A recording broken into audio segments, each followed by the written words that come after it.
Mark your calendars, the town of Greenville is painting the town purple next weekend.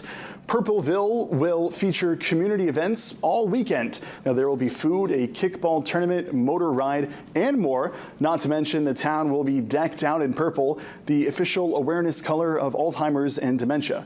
Alzheimer's Association reports more than 6 million Americans are living with Alzheimer's, and the disease kills more than breast and prostate cancer combined, rather.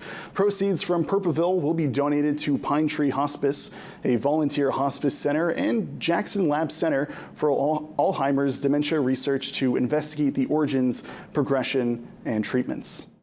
Everybody just cares so authentically about each other. And it's been amazing to me to see the amount of connections and friendships that have been formed because of Purpleville, because we have these relatable connections for this thing that often brings a lot of darkness into people's lives. And the light that has come out of the connections that have been forged because Purpleville is a thing has really been one of the greatest highlights of my life to see.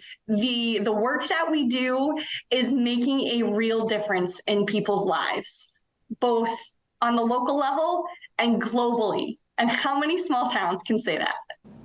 So far, Purpleville has raised over $15,000. For more information, visit purpleville.org.